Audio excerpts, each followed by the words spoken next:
If you've missed any of the earlier episodes of the Great Tastes series and want to see the shows and get all the recipes, go to greattastesmb.ca. Watch them when you want to watch them.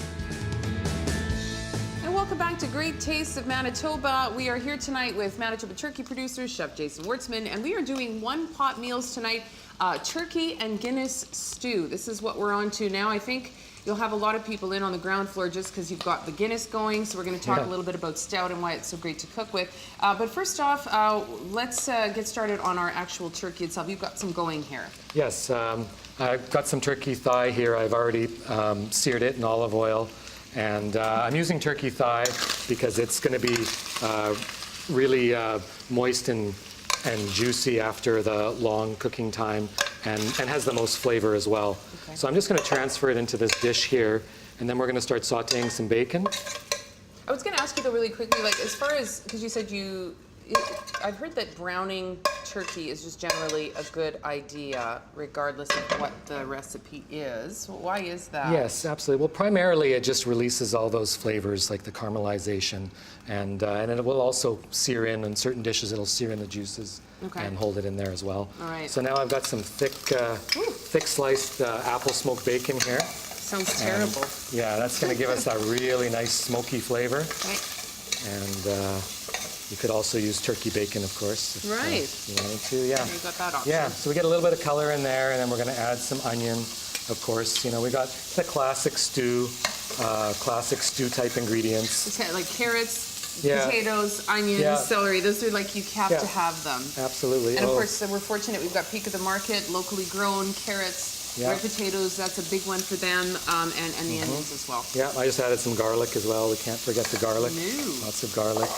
So we got our carrots in here, and we'll add the celery here as well. And what is it about a stew? We were talking about it earlier. It's just something like, if you've had like it can fix a terrible day. I'm convinced of that. And then you've got the one-pot meal. It's just something so soothing and so comforting about it. It doesn't really matter what time of year it is. Yeah, it is. It's just so comforting. Do you make this at home a lot? Is this something that you actually...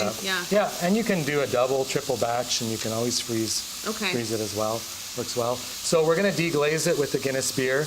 And often you'll deglaze a sauté dish with wine, but for this is, you know, real Irish, hearty, going to get that full body. So this is a very malty, caramel type flavor. So I'm going to add about a cup of beer into this. So it's quite a bit, and you really will be able to taste it. And stout is the thing to use. That's kind of like the go-to if you're going to use a beer type. Yeah, absolutely. You can use any kind of a dark beer. We've got some great local dark beers here in Manitoba too, and really a dark beer is what will make this taste so good. Guinness, you can't go wrong. Yeah. Okay. Yeah. So then I've got some tomatoes here, just chopped tomato, nice and ripe, and a little bit of fresh rosemary there for flavor. We've got a bay leaf, and a little bit of salt, a little bit of pepper, and so we've got some baby potatoes here, some red baby potatoes. Now, does this have to cook up for a little while before you add the turkey back in? No, I'm going to add the stock here. Okay. And then I'm going to add the turkey back in. And then this needs to simmer for just about half hour to 45 minutes, just until the vegetables are all tender. Okay. And then does it thicken up at all? Yeah, well, what I do, I have some cornstarch here. So you can mix a teaspoon of cornstarch with a tablespoon of cold water and pour it into the boiling stew, and it'll thicken. Okay. But no, don't just dump the cornstarch, because I've made that mistake before. You put the cornstarch right in. Absolutely. So that's a no-go. Yeah. Yeah, and the reason I use cornstarch and not flour, this will be gluten-free too, for those who want it gluten-free. Right, okay. You can thicken with flour. Okay. And then after about an hour, we have the finished product right here. There we go. Okay, so, and then always obviously take the bay leaf off. I'm not going to bother taking the bay leaf off for now. No, but would you like to try some? I would love to try some. The question is, how much am I going to try? Let's start with that. Okay. Okay. And so again, a very easy, I guess, you know, it looks, it's wonderful. I mean, I think a lot of times we think about one-pot meals as sort of a family thing, weeknight sort of thing, but there's absolutely nothing wrong with, you know, serving this to guests on the weekend, you know, a late Saturday afternoon kind of deal. Absolutely. And usually when people think of stew, they think of beef stew.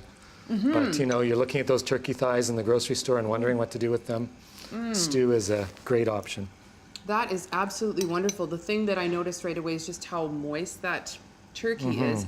And you can really smell the stout. Like you can actually have that, there's a pick up on that right away.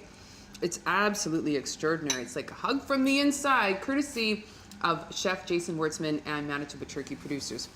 Okay, so we have our turkey and Guinness stew. We're going to come back in a couple of minutes here and see what the always adventurous Aaron Alblas, I know he was here for our first segment when we were doing the clay pot turkey. So he's got some ideas. We're very excited to see what else he comes up with here when we return on Great Tastes of Manitoba. You're watching Great Tastes of Manitoba, brought to you in part by Manitoba Agriculture.